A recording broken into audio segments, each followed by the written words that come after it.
Hello, and welcome to ELA Plus. I'm your host, Brian E. Denton. In today's video lesson, we're going to read and analyze William Shakespeare's Sonnet No. 5. According to Don Patterson, in his book, Reading Shakespeare's Sonnets, A New Commentary, Sonnet No. 5 is a rather tedious poem. I don't know what Donnie's on here. Sonnet No. 5 is not a tedious poem. In fact, it's one of the strongest in the cycle so far. It provides poetry readers with a very enjoyable reading experience. Further, it also provides a very instructive example of how writers go about using the tools of language, diction, phonemes, meter, etc., and composing cohesive, thematically unified poetry. Let's take a look. First, we'll read Sonnet No. 5. After that, I'll define its archaic and obscure language and offer you a plain English contemporary version of the sonnet. Then I'll situate the poem within the context of the larger sonnet cycle as a whole and talk a little bit about its couplet tie. After that, I'll talk about my personal reaction to the poem, and then I'll get into the analysis. And in the analysis, what I am to do is to show you how Shakespeare so masterfully employs the language arts to express his main themes and ideas. And after that, we'll wrap things up with some comprehension questions. So let's get to it. William Shakespeare's Sonnet No. 5. Anyone who has been watching these videos knows that at ELA Plus we have a method for reading poetry. The first step of that method is to read the poem to yourself. The second step to that method is to read the poem aloud. Now, if you want to know more about how to read poetry intelligently, please see our video lesson, How to Read a Poem. It's linked to down in the description. I'm assuming that you've already read this poem to yourself, but if you haven't, please pause the video and do so. For those of you who have already read the poem to yourself, let's go ahead and read it together aloud. Those hours that with gentle work did frame the lovely gaze where every eye doth dwell, will play the tyrants to the very same, and that unfair which fairly doth excel. For never resting time leads summer on to hideous winter and confounds him there, sap-checked with frost and lusty leaves quite gone, beauty o'ersnowed and bareness everywhere. Then were not summer's distillation left a liquid prisoner pent in walls of glass, beauty's effect with beauty were bereft, nor it, nor no remembrance what it was. But flowers distilled, though they with winter meet, least but their show, their substance still lives sweet. Okay, so that's William Shakespeare's Sonnet No. 5. At the channel, what we'd like to do after reading a Shakespeare sonnet is clear up some of the archaic or obscure language in the poem. Now, I have to admit, in preparing these video lessons, I was actually very hesitant to even include this section in the video lessons, and the reason for that is very simple. When reading poetry, the point is the poem itself.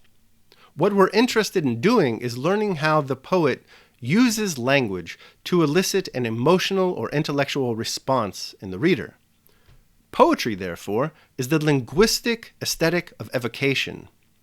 It's not some attempt at a logical statement subject to peer-reviewed scientific disputation. That's not what poetry is at all. So when we define these words, which we're about to do, we run the risk of denuding poetry of all of its beauty. So we don't want to reduce poetry to mere prosaic argument. On the other hand, Shakespeare was writing a long time ago and his language is old, and this can often discourage readers from even attempting to read the poetry in the first place. And this is something that we definitely do not want to happen. If you're going to have an English language arts education, you're going to need to read Shakespeare. So I'm going to stick with this section of clearing up the definitions of the archaic or obscure words. But I am very interested to see what you have to say about this section. Do you think I should keep it? Let me know down in the comments. With all that said, there are 5 words in Sonnet No. 5 that can be classified as obscure or archaic. Those words are as follows: frame, gaze, unfair, fairly, and prisoner. Our first archaic or obscure word is frame, and it appears at the end of the first line. Here, frame means to form, or fashion, or shape. The second word is gaze, and gaze appears in the second line. In contemporary English, the word gaze is a verb. It means to fix one's eyes in a steady or intent manner. But here in sonnet number 5, gaze assumes its archaic definition. It's actually a noun. Gaze is an object that is looked upon. Our next obscure or archaic word is the word unfair, which appears in line 4. Unfair in this context means to deface or to make ugly.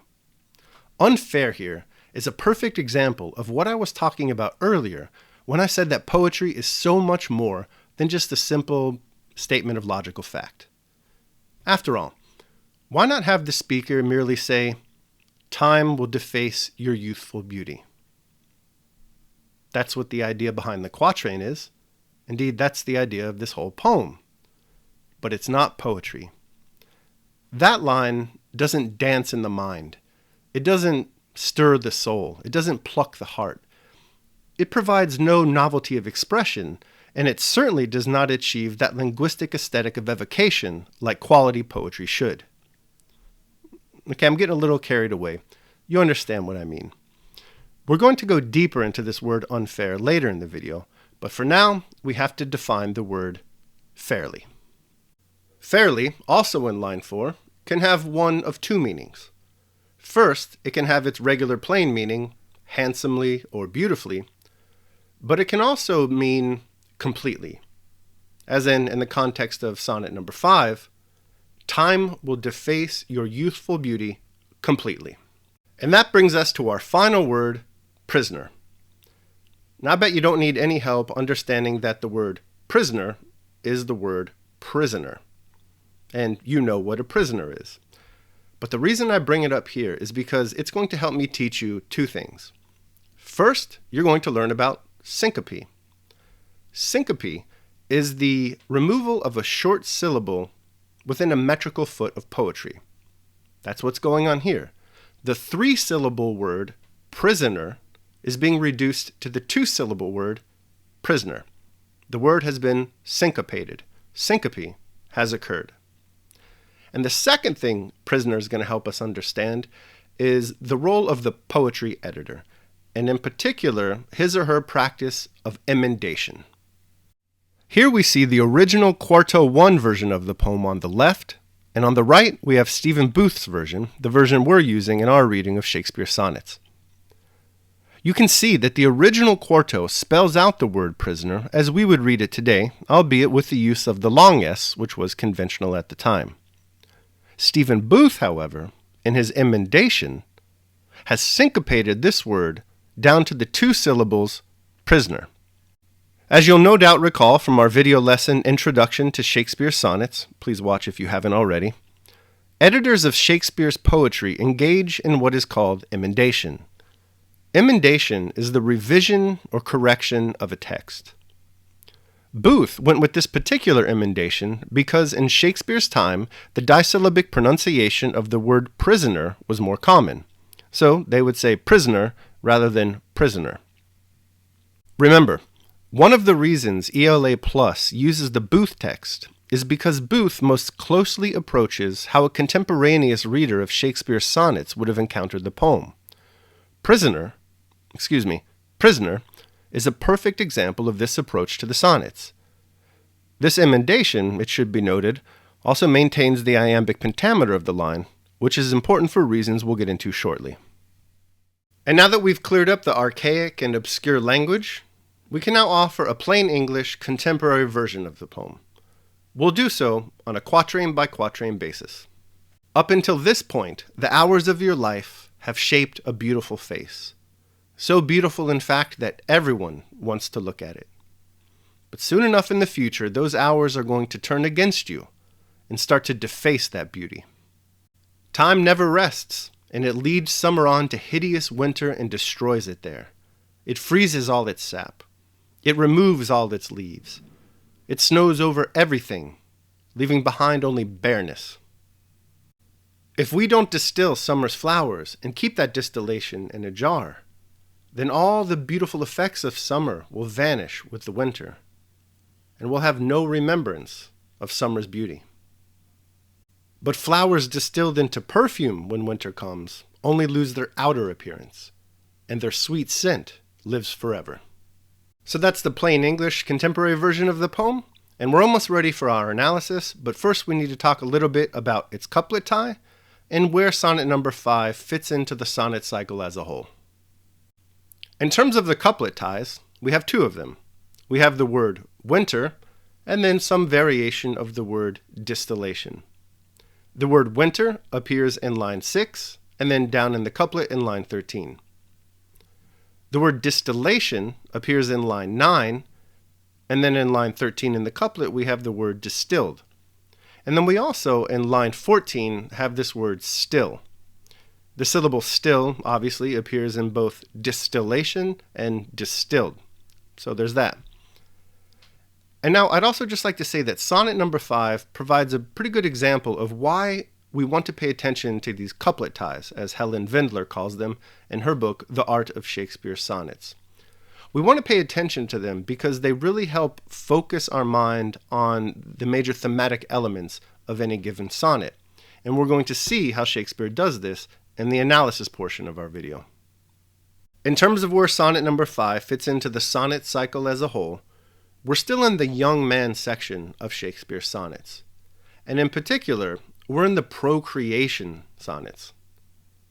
This may seem odd to you because I'm sure you noticed that the speaker makes no explicit call in this poem for the young man to reproduce.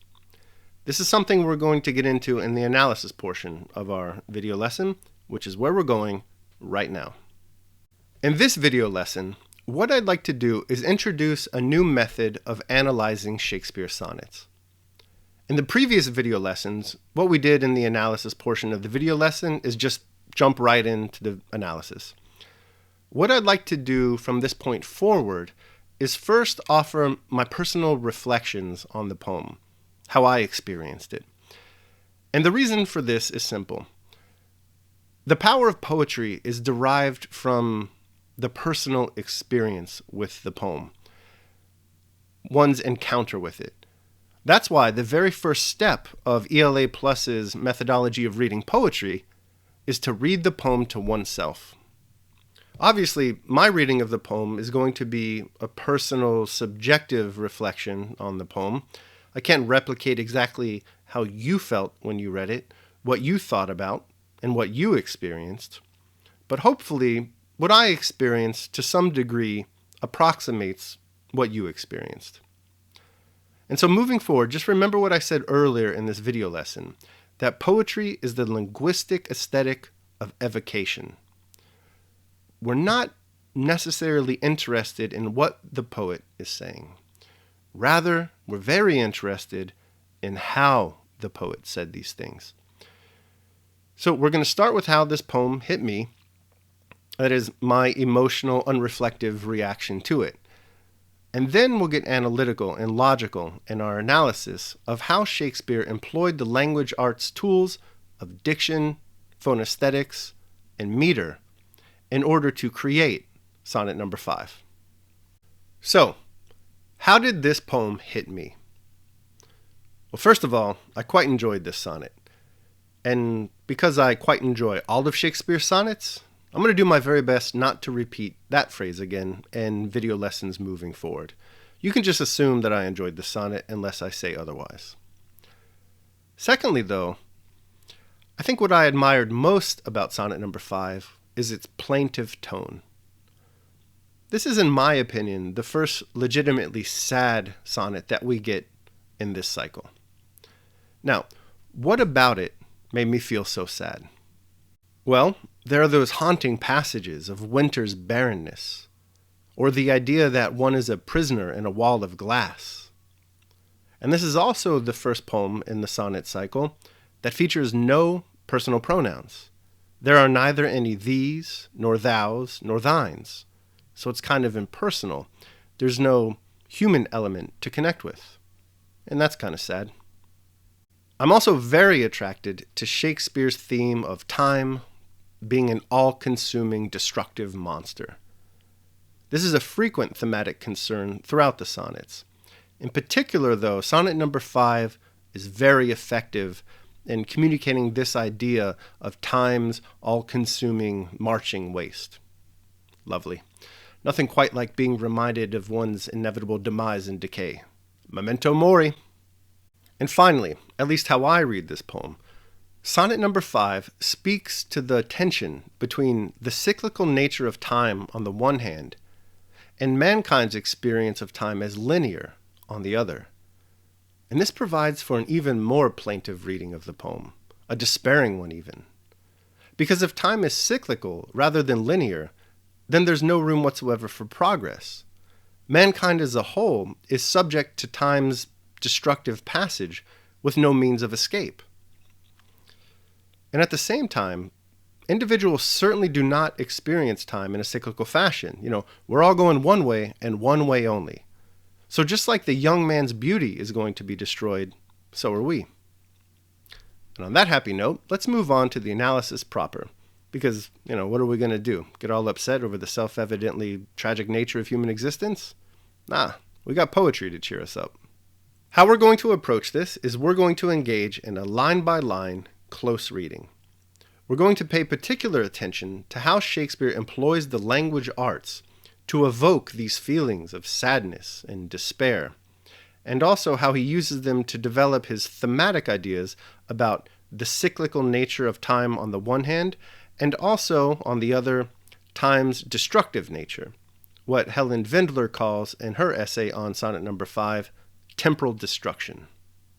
We start with the first line, "Those hours that with gentle work did frame." Right away, we're into this theme of the cyclical nature of time and mankind's linear experience of the same. Those hours. The mind might associate this with a clock and just the endless repetition of hours as the arm goes around and around and around with no end and no beginning. Cyclical. But then note that this first line is written in the past tense. The way that mankind experiences those hours is that once an hour is past, it's gone completely, it's lost to the past. Linear. But when one reads this poem, I doubt very much that this kind of tragic reading is what one initially experiences. After all, we have this very nice word gentle, which appears in the first line. And then moving along to the second line, the lovely gaze where every eye doth dwell, we get the nice words lovely and gaze. I mean, who doesn't love to gaze at lovely things? And then we have the word dwell. And dwell's soft, it's nice. The blend is soft, the DW. It's pleasant to listen to, it's velvety, it rolls off the tongue. And then finally, there's that dulcet doth dwell musical alliteration, which completes the line. Overall, I'd say, at least on an initial reading, that these first two lines are very pleasant. I'd like to dwell for just a moment on this word dwell, because dwell is actually the perfect word to use at the end of line 2, because it very subtly transitions us into the final two lines of the opening quatrain. Dwell, as I said, is a very nice word. Maybe it's just me, but to say to dwell just sounds so much sweeter than to say to live. But if we look into the etymology of the word dwell, we find that it's actually not so sweet at all. The word dwell is derived from Middle and Old English words meaning to be led astray or to go astray. And astray is exactly where we're going in this quatrain.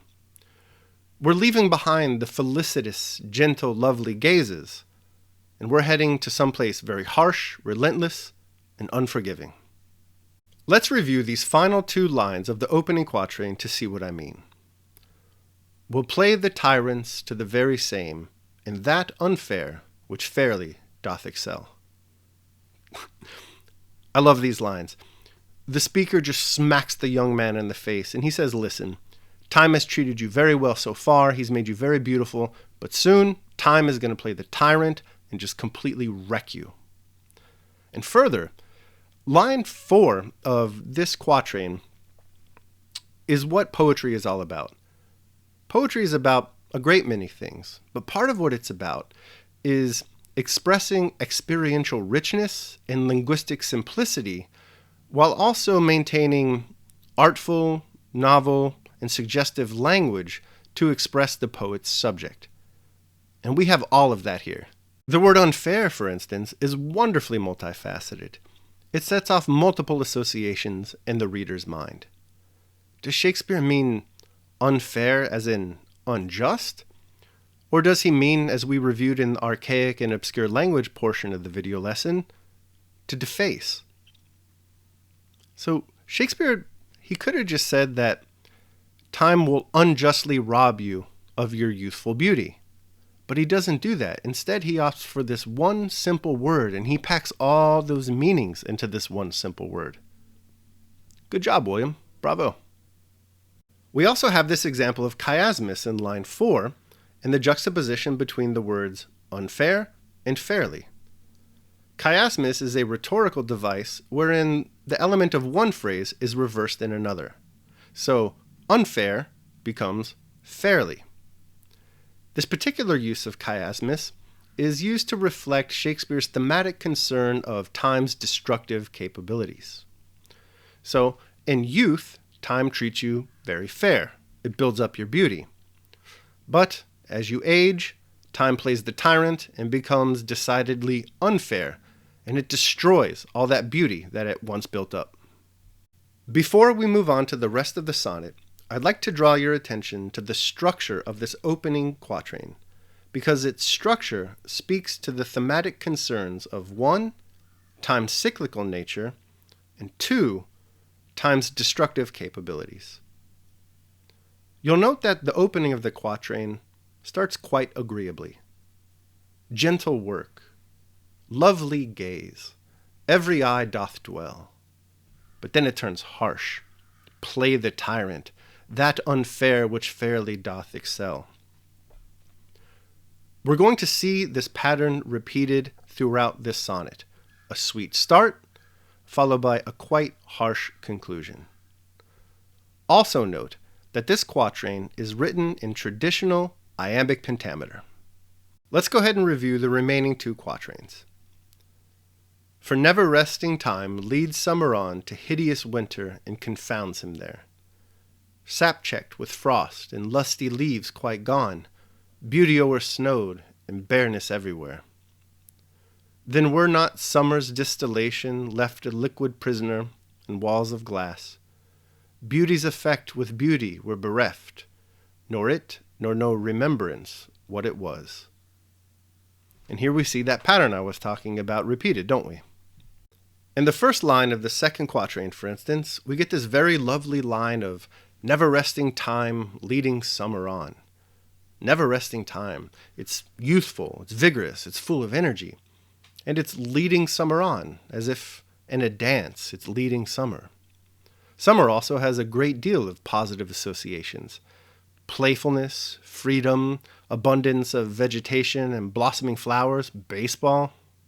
Also note this rather clever use of enjambment in lines 5 and 6. Enjambment is the continuation of a sentence between lines without punctuation, so that the full meaning of the sentence is not revealed as one's eyes move over one line to the next. Where is this enjambment in lines 5 and 6 leading us?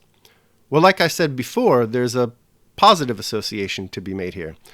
Perhaps time is leading summer on to some blissful activity. Nope, not at all. Time is leading summer on to something hideous. Winter. And this isn't going to be wintering in the Alps winter. Summer's not going to be chilling out with a piping hot cup of cocoa as he contemplates the snow peaks of Massif du Mont Blanc. Not at all. Time is about to land a devastating Tyson-esque left hook on Summer for the knockout. It ain't pretty no more. Look at the language that the speaker uses to describe what winter is about to do to Summer's once verdant comeliness. Summer will have his sap checked by frost. All his lusty leaves are going to be removed. Snow will blanket everything and leave it in a state of barrenness. This is winter as death.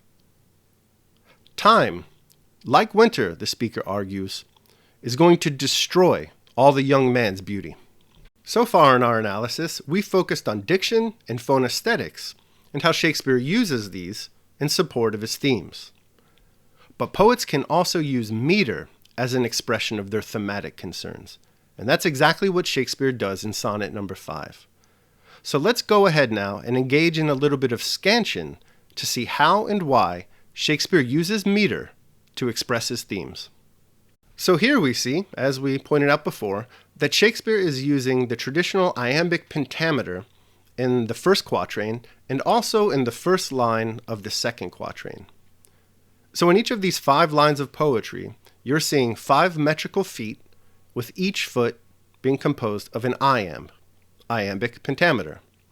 And if you want a deeper discussion of what iambic pentameter is, please see our video lesson, Introduction to the English Sonnet, linked to down in the description below. But in line 6, something happens. 2 things, actually. First, you'll note that line 6 features 11 syllables, rather than the traditional 10. When a line of poetry exceeds the syllabic count of expectation, that line is called hypermetrical. So line 6 is hypermetrical because it has 11 syllables, rather than the 10 syllables that we would expect in a traditional sonnet line. Secondly, Shakespeare abandons iambic pentameter in this line. As you can see in the second foot, that's not an iamb, it's an anapest.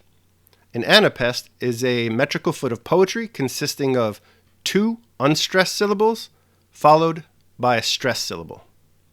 Why would Shakespeare do this? Well, the speaker is saying that winter will confound summer.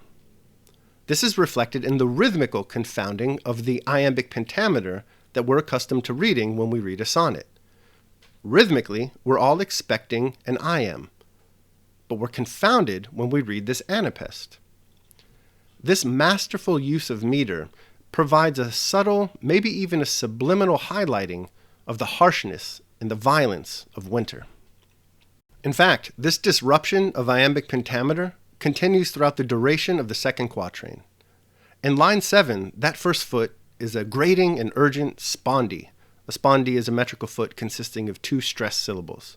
And if you look closely, you'll also find that the line concludes with yet another spondee. Next, in line 8, the speaker begins with a trochee. A trochee is a disyllabic foot of 1 stressed syllable followed by an unstressed syllable. The speaker then follows this trochee with a dactyl. A dactyl is a 3-syllable foot with a stressed syllable at the beginning, followed by 2 unstressed syllables. And also note that line 8, like line 6, is hypermetrical because it features 11 syllables rather than the traditional 10. Let us now turn our attention to the final quatrain. What do we find? We find that we have the same pattern established in the first 2 quatrains. We get a nice sweet introduction, followed by a harsh conclusion. Line number 9, for instance, returns us to summer. And not only do we get a sense of the ambrosial scent of summer's distillation, we also get a return of iambic pentameter, and all the order and beauty associated with that rhythm. Line 10 then brings in this idea of being a prisoner trapped in a wall of glass. And that doesn't seem nice at all, so we're already beginning to break bad. But then things really go downhill in line 11. In line 11, we're presented with this idea of beauty's effect and beauty itself being bereft. And note how Shakespeare reflects this breakdown with the metrical breakdown of the line, because line 11 starts with the trochee. The use of a trochee here, contrasted against the use of iambic pentameter, rhythmically evokes a sense of change or conflict or agitation, which is appropriate given the thematic concern of winter's destructive capabilities. Before we move on to the concluding couplet, I just want to emphasize this pattern that Shakespeare uses in Sonnet No. 5. He opens every quatrain with pleasing diction and meter. This is reminiscent of summer's beauty. But then real quick, he turns to very jarring diction and meter, and this is reminiscent of winter's destruction. The repetition of this cycle throughout the poem is meant to represent the cyclical nature of time, wherein time will build up beauty only to destroy it. So in each quatrain, we get beauty at the beginning, and then we end with beauty's defacement. Then in the next quatrain, we reset, and we start the whole process over again. The young man, the speaker argues, is not immune to the awful process of this destruction. You know, the young man's predicament is a lot like being a Mets fan. Every season starts out with such joy and anticipation, only to collapse into total despair and annihilation. Opening day, and here's the first pitch, and the season's over. And now we come to the concluding couplet. Here we find that the order of summer's beauty, followed by winter's destruction, has been inverted. First, we're treated to winter's destruction, and then we get the promise of summer's beauty. In the first line of the couplet, we read of winter, and once again we see that the meter is likewise disturbed by destructive winter's intrusion. There are 11 syllables, so once again we have a hypermetrical line, and we get another anapest there in the second foot, which disrupts the iambic pentameter. But then we see the iambic pentameter restored in the final line of the poem as the speaker tells the young man that there's actually hope that his summer's beauty can be preserved, if only he can somehow distill his summer's beauty into a type of perfume. So the poem, despite reading plaintively this whole time, ends with a kind of hopeful tone. The essence, the sweetness of the young man can be preserved if it's distilled. And that brings us to the final portion of our analysis, where we ask ourselves, does sonnet number 5 truly fit in to the Procreation section of the sonnets? After all, we get no explicit call for the young man to reproduce in this poem as we have in the previous 4 sonnets. I guess you could say implicitly the speaker has argued that the young man should reproduce, and that the speaker has been talking about this distillation business. But again, it's not an explicit call.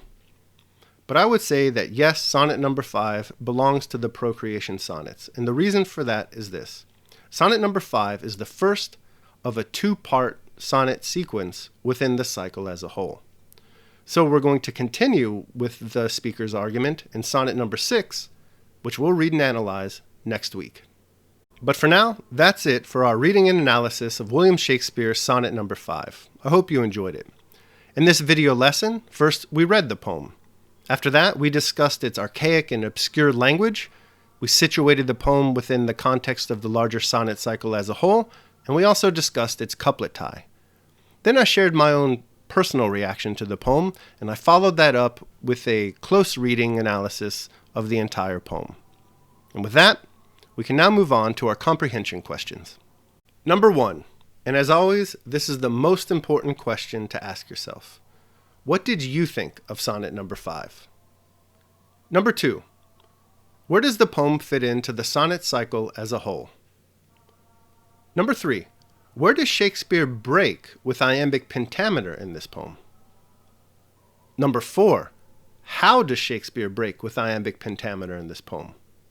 And number 5, why does Shakespeare break with iambic pentameter in this poem? This concludes our lesson on Shakespeare's sonnet number 5. I hope you enjoyed it and that you learned something from it. If you did, please subscribe to the channel and like the video. To that end, also consider sharing it with friends, fellow students, and even your English teacher. Also, feel free to ask me any questions about this video lesson if you have any. Remember that ELA Plus is a free, regularly updated supplemental guide to the English language arts. Subscribe to learn more. Until our next lesson, keep reading, get obsessed, and take care of yourselves and others. Thank you.